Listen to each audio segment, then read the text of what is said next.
friends and welcome back to the next video of Little Scholars where future lies in your own abilities. Friends, हम बना रहे हैं हमारा electrostatics का next video. I think this is video number 6 जो कि हम लोग बना रहे हैं.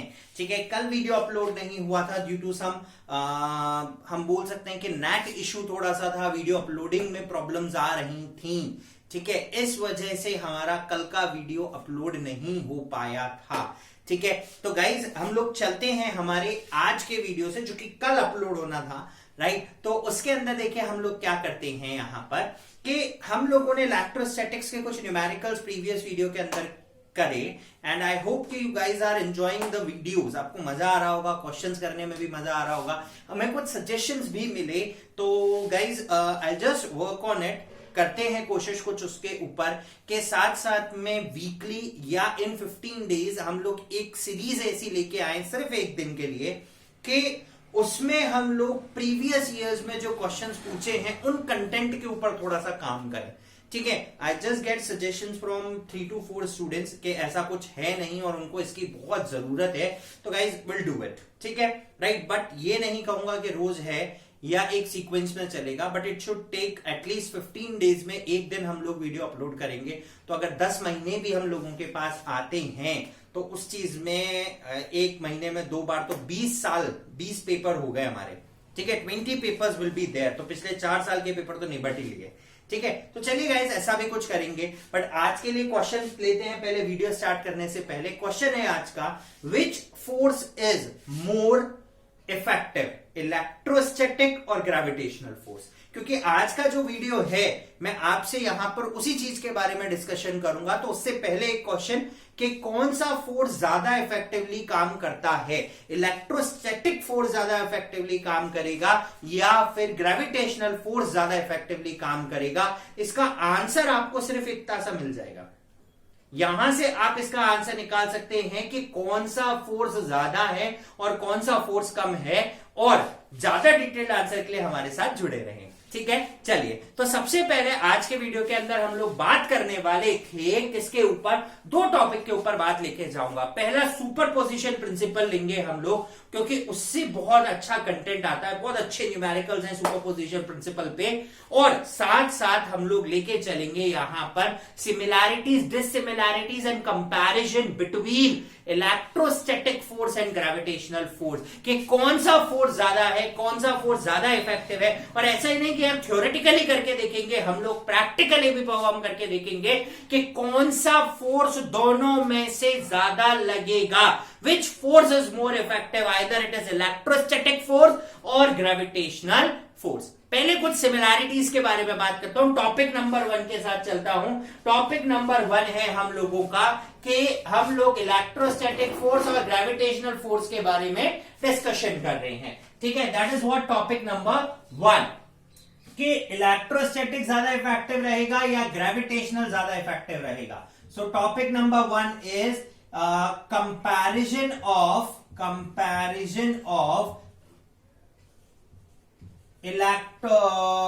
electrostatic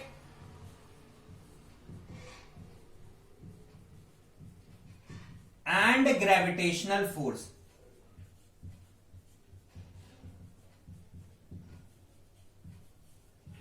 ठीक है, इन दोनों फोर्स के कंपैरिजन देखते हैं. ठीक है, सबसे पहले मैं आपको लेके चलता हूं इनमें समानताएं क्या है, सिमिलैरिटीज. ठीक है, what do you mean by similarities? इन दोनों फोर्सेस में सिमिलैरिटीज क्या क्या है वो देखते हैं.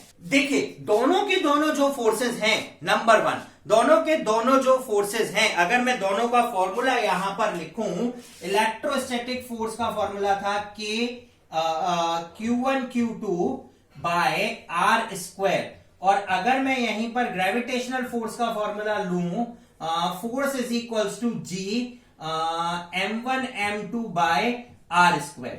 ठीक है, तो सबसे पहली चीज जो इनमें समानता देखने लायक है, सिमिलैरिटी है, कि दोनों के दोनों inversely proportional to the square of difference between them, to the square of distance between them के इनवर्सली प्रोपोर्शनल.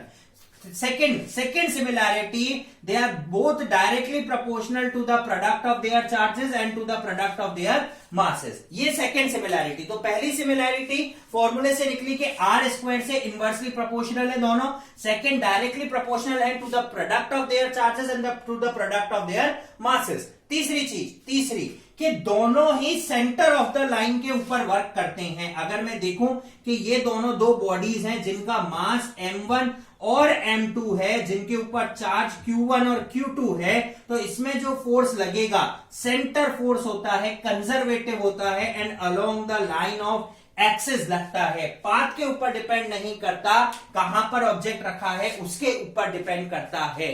तो ये कुछ सिमिलैरिटीज है अगर हम देखें तो ग्रेविटेशनल फोर्स और इलेक्ट्रोस्टैटिक फोर्स के अंदर.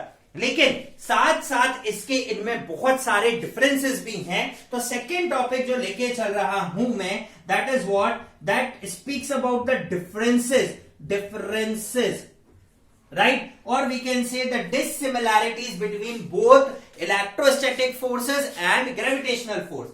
अगर हम देखें तो gravitational force is always attractive in nature, लेकिन अगर मैं इलेक्ट्रोस्टैटिक की बात करूं तो ये अट्रैक्शन के साथ साथ रिपल्शन भी शो करने के काम में आता है. तो gravitational force is always attractive in nature, but electrostatic force is attractive as well as repulsive. Depend करेगा कि चार्ज ऑब्जेक्ट कैसा लिया गया है. ठीक है. दूसरी डिसिमिलैरिटी, ग्रेविटेशनल फोर्स की वैल्यू हर पॉइंट पर एक ही है, वो कभी बदलेगी नहीं. ठीक है. वो मीडियम के ऊपर डिपेंड नहीं करती, एयर में रखा हो, वाटर में रखा हो, कहीं पे भी रखा हो, G is always same. Gravitational force, gravity हमेशा हर ऑब्जेक्ट के ऊपर सेम रहेगी, मटीरियल के साथ, मीडियम के साथ वेरी नहीं करती. ऐसा नहीं होता कि स्पेस है इसमें ग्रेविटेशनल फोर्स ज्यादा लग रहा है, ठीक है, पानी में रख दूं तो ग्रेविटेशनल फोर्स कम लगेगा, और कहीं सॉलिड में ले जाऊं तो ग्रेविटेशनल फोर्स बहुत कम हो जाएगा, या कुछ वाइस वर्सा चलेगा. लेकिन अगर मैं ये चीज आपको कंपैरिजन करने लेके जाऊं, कहां पर, यही चीज का कंपैरिजन मैं आपको लेके जाऊं अगर इलेक्ट्रोस्टैटिक फोर्स में, तो चार्ज का अट्रैक्शन एयर में 80 गुना ज्यादा है पानी से, 80 गुना ज्यादा. It is 80 times greater than that comparison to that of liquid. तो आप देख सकते हैं कि यहां पर ग्रेविटेशनल फोर्स मीडियम पर डिपेंड नहीं करता, लेकिन electrostatic force depend on medium and its value changes from one medium to another medium. ठीक है. तो ये तो मैंने बात करी आपसे सिमिलैरिटीज की, डिफरेंस. ठीक है. तो ये बात हुई सिमिलैरिटीज की और डिफरेंसेस की. अब बात करता हूं कि कौन सा इनमें से ज्यादा है और कौन सा इनमें से कम है. ठीक है. राइट. तो देखिए, अगर हम नोट करें that electrostatic force is 35 times to 36 times stronger than that of gravitational force. बहुत ज्यादा वैल्यू है. I think it is the strongest force in the nature, और gravitational force is somewhat the weakest force in the nature. अगर हम 4 fundamental forces chapter 1 of class 11th में जाएं तो वहां पता चलेगा कि इलेक्ट्रोस्टैटिक 10 की पावर 36 टाइम स्ट्रॉन्गर है in comparison to that of gravitational force. ये तो वही बात कि स्ट्रॉन्गर है. अब इसको एक फिजिकली आप करके देखो. ठीक है. देखो, सपोज करो ये दो ऑब्जेक्ट है, राइट. ये दो, एक ऑब्जेक्ट ये रहा, एक ऑब्जेक्ट ये रहा. इन दोनों के बीच में फ्रिक्शनल, ये भी बॉडी चार्ज है, नेचर में रखी हुई है. देखो मैंने हिला ली, बॉडी चार्ज हो गई. ये हाथ है, ये हमेशा ही चार्ज रहेगा. मैंने रब कर लिया दोनों को, नाउ दे बिकम इलेक्ट्रोस्टैटिक. ये मैंने इस पे रखा. अगर आप नोट करें कि ये इसको बाइंड करके रख रहा है और ये इसकी वजह से ग्रेविटी के ऊपर अट्रैक्ट नहीं हो रहा है, तो मुझे यहां दिख रहा है कि that electrostatic force is comparatively higher. लेकिन अगर मैं यहां पर इसको छोड़ दूं देन ग्रेविटी वर्क्स. ठीक है. तो यहां पर मुझे दिखा कि अगर हम किसी भी चीज का एग्जांपल लें कि टेबल के ऊपर लैपटॉप रखा हुआ है, ठीक है, तो वो दो बॉडीज के बीच में फ्रिक्शनल है और फ्रिक्शन की वजह से इलेक्ट्रोस्टैटिक फोर्स वहां क्रिएट हो रहा है. तो इलेक्ट्रोस्टैटिक फोर्स ओवरकम कर रहा है ग्रेविटेशनल फोर्स को. ठीक है, राइट। तो ये हुआ एक सिर्फ सिंपल थ्योरेटिकल कंसेप्ट, है ना। अब हम इसको प्रैक्टिकली इसकी वैल्यूज को एनालिसिस करते हैं कि क्या एक्चुअली जो हमने वर्ड बोला दैट इलेक्ट्रोस्टैटिक फोर्स इज 10 की पावर 36 गुना 10 की power 36 time stronger than that of, ठीक है, इलेक्ट्रोस्टैटिक फोर्स और ग्रेविटेशनल फोर्स। तो सबसे पहले मैं दो ऑब्जेक्ट ले रहा हूं, ठीक है। मैंने एक लिया प्रोटॉन और एक लिया इलेक्ट्रॉन, दोनों के दोनों चार्जेस हैं, ठीक है। तो हमने दो चार्ज बॉडीज ली, one is proton and the second one is electron. तो this is proton and this is electron, ठीक है। तो mass of proton is 1.67 into 10 की power -27 kg. Mass of electron is equals to 9.1 into 10 की power -31 kg, ठीक है। Charge on proton, Q on proton, that is positive 1.6 into 10 की power -19 coulomb, and that of charge on electron, ठीक है, that is what minus का 1.6 into 10 की power -19 coulomb, ठीक है, राइट। K की value electrostatic constant that is 1/4 pi epsilon nought, that is equal to 9 into 10 की power 9, ठीक है। और एप्सिलॉन अगर मैं देखूं वहां पर G की वैल्यू तो 6.67 इंटू 10 की पावर -11 न्यूटन मीटर स्क्वायर, जो भी यूनिट लगेगी, ठीक है। मैं मानता हूं इन दोनों के बीच का डिस्टेंस R है, ठीक है, and R can be of any value, ठीक है ना, 1 एंगस्ट्रॉम ले लो, जो भी लेना चाहें आप। तो अब सबसे पहले देखता हूं कि इस पे इलेक्ट्रोस्टैटिक फोर्स कितना लग रहा है और ग्रेविटेशनल फोर्स कितना लग रहा है। तो electrostatic force electrostatic that is equal to K minus charge on proton और चार्ज ऑन इलेक्ट्रॉन तो इक्वल है, तो E into E by R square, तो ये हो गया -KE² बाय R स्क्वायर, पहली चीज, ठीक है। एंड सिमिलरली अगर मैं लू यहां पर ग्रेविटेशनल फोर्स, तो ग्रेविटेशनल फोर्स हो जाएगा G m1 m2 bye R square, ठीक है। m1 mass of proton and m2 mass of electron, ठीक है, राइट, ओके। अब हम क्या करते हैं, इन दोनों का मैग्नीट्यूड निकालते हैं, ठीक है, दोनों का चेक करते हैं, राइट। तो मैंने क्या निकाला, magnitude of electrostatic force upon magnitude of gravitational force, दोनों का रेशियो। अगर इसकी वैल्यू 1 से कम आती है, ठीक है, तो ग्रेविटेशनल फोर्स ज्यादा होगा, और अगर 1 से ज्यादा आती है तो इलेक्ट्रोस्टैटिक फोर्स ज्यादा होगा, ठीक है। वैल्यूज पुट करते हैं, KE² by R square divided by G mass of proton mass of electron by R square. R square से R स्क्वायर कैंसिल, ये K की वैल्यू है 9 इंटू 10 की पावर 9, E की वैल्यू चार्ज इज 1.6 इंटू 10 की power -19 का whole square oblique G 6.67 into 10 की power -11, mass of electron is 9.1 into 10 की power -31 into mass of proton is 1.67 into 10 की पावर -27, ठीक है। ये कुछ वैल्यूज हैं, है ना। अगर आप यहां पर नोट करें तो दोनों का जो रेशियो बनता है, ये हुआ 9 इंटू 10 की पावर 9 इंटू 1.6 इंटू 1.6 इंटू 10 की पावर -38, ठीक है। अब ये जो नीचे की पावर थी वो ऊपर पहुंची, 11 और 27 इज 38 और 31 इज 69 इंटू 10 की पावर प्लस का 69, 6.67 इंटू 9.1 इंटू 1.6, तो ये 1.6 से 1.6 कैंसिल हो जाएगा। अब आप देखें तो यहां पर 69 और 9 78 पावर हो गई, और 78 में से 38 चला गया तो अप्रोक्सीमेटली 40 पावर बचती है, ठीक है ना, राइट। कितनी पावर बची, 40 पावर। तो यहां पर अब मैं इसको सॉल्व करता हूं तो इसका आंसर आता है 2.27 इंटू 10 की पावर 36, जो इन दोनों का एक रेशियो है, ठीक है। क्या निकला इन दोनों का ratio, 36 to 38, I think 38 will be there, ठीक है ना। तो दोनों का जो रेशियो है वो निकला है 2.27 इंटू 10 की पावर 38। तो आप नोट कर सकते हो कि फोर्स इलेक्ट्रोस्टैटिक 10 की पावर 38 टाइम्स स्ट्रॉन्गर है force due to gravity, right. ये हमारे सामने इसका जवाब है, ठीक है। अब ये तो आप बोलोगे कि सर ये था प्रोटॉन और इलेक्ट्रॉन का। अब अगर हम दोनों charge particle, if both the particles are protons, if both are protons, अगर दोनों के दोनों प्रोटॉन्स हो तो उस केस में हमारे पास क्या वैल्यूज निकलेंगी। तो देखिए उस केस में हमारे पास वैल्यू निकलेगी force on E is to force on G। Formula same रहेगा बट मास कुछ वो हो जाएगा।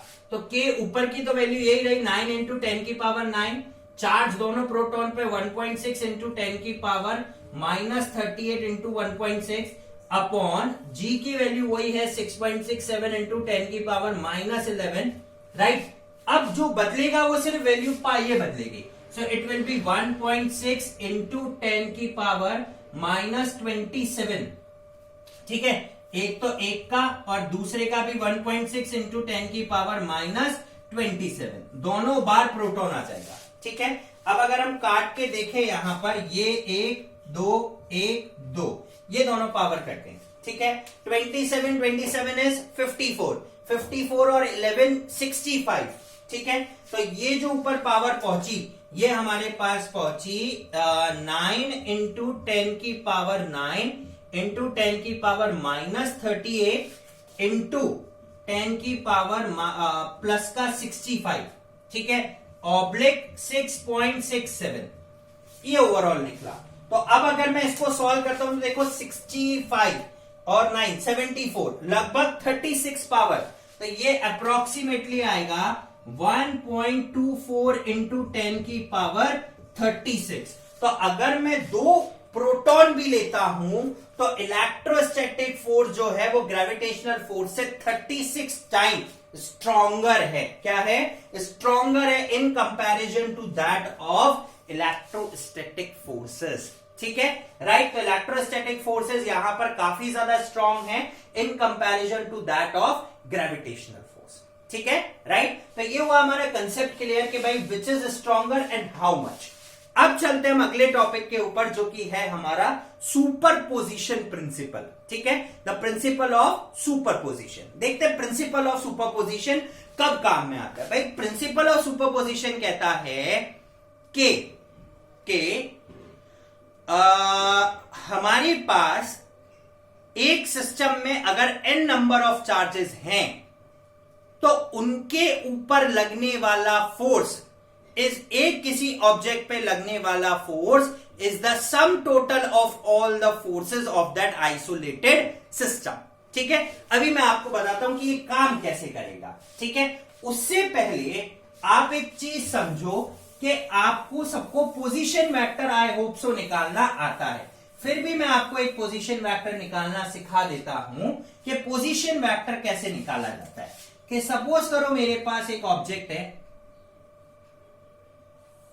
वो पहले यहां से यहां तक गया and it distance is r1 और अब वो यहां से यहां तक गया and it distance is r2।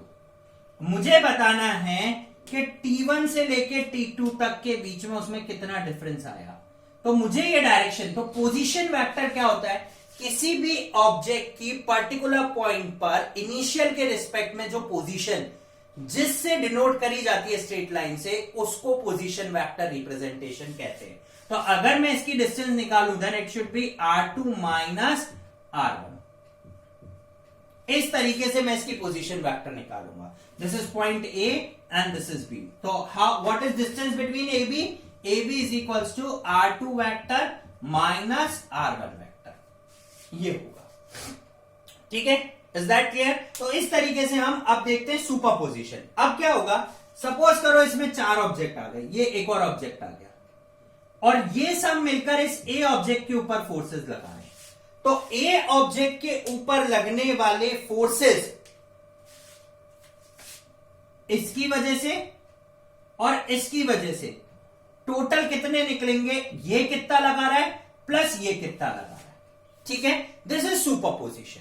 कि एक इनफाइनाइट सिस्टम में या फाइनाइट सिस्टम के अंदर अगर n नंबर ऑफ चार्जेस रखे हुए हैं तो किसी एक पर्टिकुलर के ऊपर सब क्या फोर्सेस लगा रहे होंगे is equal to the force exerted by B plus C plus D plus up to n number of charges. ठीक है, चलिए वो डेरिवेशन देखते हैं, थ्योरी देखते हैं। देखिए principle of superposition, principle of superposition क्या कहता है कि सबसे पहले एक डायग्राम देखो, ये डायग्राम है। अगर मुझे इस Q1 के ऊपर फोर्स निकालना है कि इस Q1 के ऊपर कितना फोर्स लग रहा होगा, तो मैं क्या करूंगा कि ये Q2 कितना लगा रहा है, ये Q3 इसके ऊपर कितना लगा रहा है, प्लस अगर कोई Q4 चार्ज है तो वो कितना लगा रहा है, इन सबका टोटल ऑन चार्ज 1, ठीक है, right, is the total force acting on any charge. अगर ऐसे ही मेरे को Q2 के ऊपर निकालना है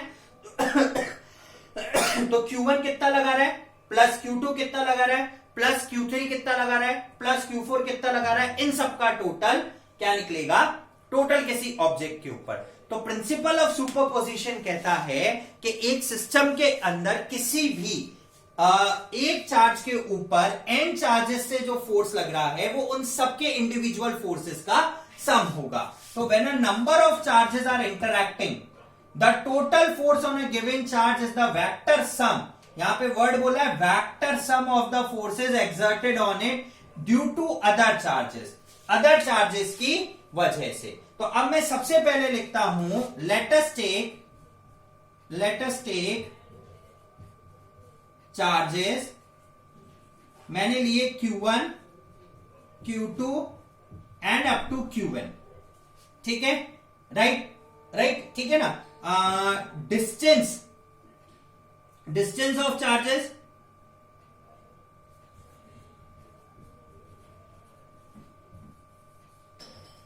distance of charges will be R1 R2, ये डायरेक्शन है ना, अप टू Rn रिस्पेक्टिवली। ठीक है, मतलब क्या हुआ कि Q1 चार्ज का डिस्टेंस R1 है ओरिजिन से, Q2 चार्ज का डिस्टेंस R2 है, Qn चार्ज का डिस्टेंस Rn है। ठीक है, अब मैं निकालूंगा कि ये सारे Q1 के ऊपर फोर्सेस कितना लगा रहे हैं। ठीक है, तो अब देखो कि जो Q2 होगा, ये जो Q1 के ऊपर फोर्स लगा रहा होगा वो इस डायरेक्शन में होगा, और अगर ये भी पॉजिटिव ये भी पॉजिटिव तो ये इसको रिपेल कर रहा होगा।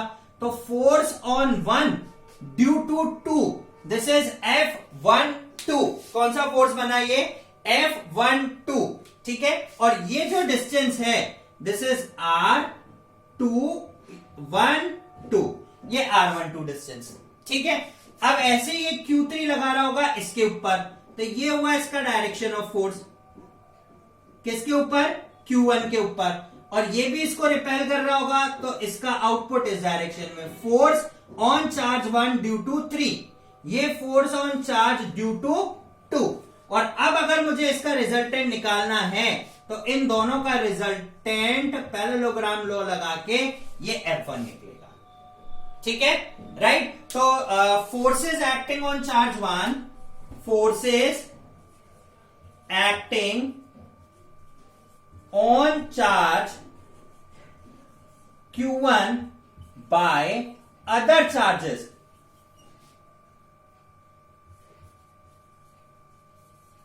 will be F12, F13 up to F1n।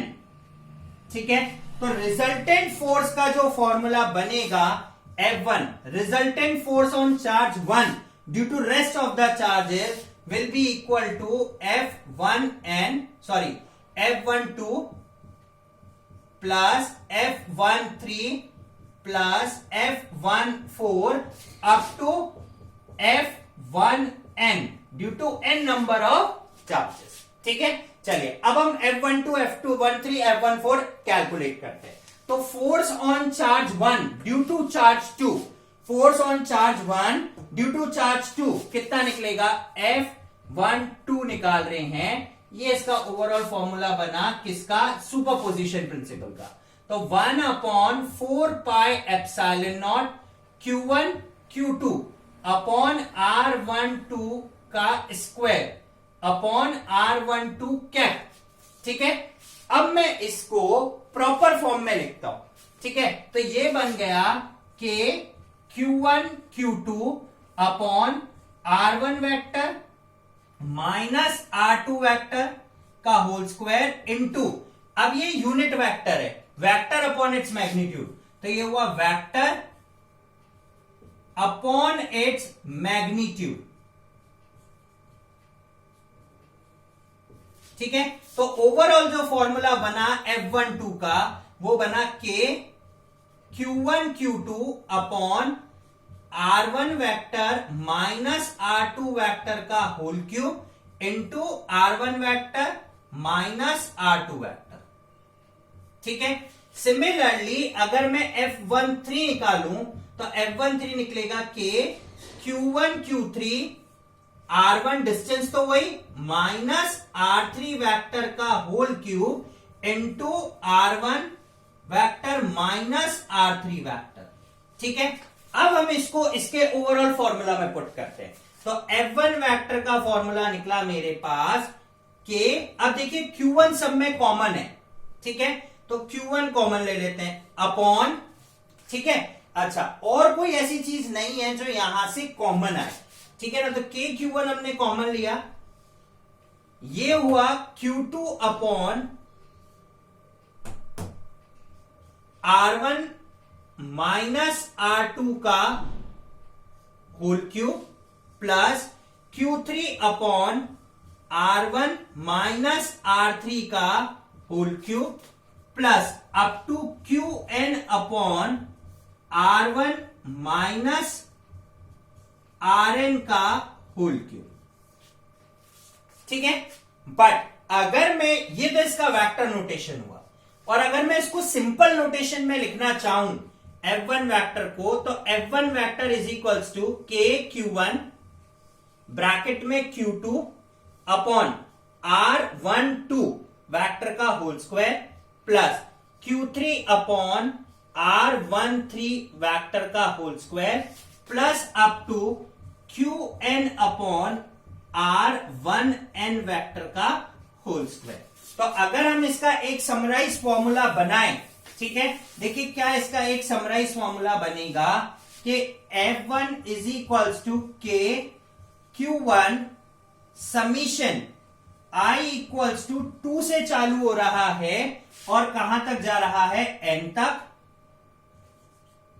QI upon R1I का होल स्क्वायर। ये बना इसका समराइज फॉर्मूला। ठीक है, राइट है ना, ये इसका पूरा का पूरा क्या फॉर्मूला बन गया, समराइज फॉर्मूला बन गया। इसको हमने इसकी फॉर्म में लिख दिया। ठीक है, इसको चाहें तो इसको भी लिख सकते हैं हम, ऐसी कोई प्रॉब्लम नहीं है। F1 is equals to K Q1 summation I equals to 2 से लेके n तक QI अपॉन वेक्टर क्या होगा, R1 माइनस RI का होल क्यूब। ये इसका सेकेंड समराइज फॉर्मूला बन गया। तो this is what the vector और द सुपरपोजिशन प्रिंसिपल। ठीक है, तो this is how we can solve the superposition theorem. ठीक है, सो फ्रेंड्स ये हुई हमारी सुपरपोजिशन थ्योरम जो कहती है कि एक n सिस्टम वाले में किसी एक के ऊपर अगर आपको फोर्स निकालना है, then it is equal to the individual forces exerted by n number of charges on a particular force on a particular charge. This is what superposition principle. So friends, यहां superposition principle के साथ हमारा video खत्म होता है। अगले video के अंदर हम लोग सुपरपोजिशन के बाद अब चालू करेंगे इलेक्ट्रिक फील्ड और कुछ न्यूमेरिकल इस सुपरपोजिशन से रिलेटेड, या फिर इलेक्ट्रिक फील्ड के कंसेप्ट के साथ ही चालू करेंगे। गाइस इस वीडियो के लिए इतना ही, कल फिर आपसे एक वीडियो के साथ नई मुलाकात होगी। Till then guys keep on watching Little Scholars and stay tune with us. Like, subscribe और शेयर करना नहीं भूलिए। Thank you.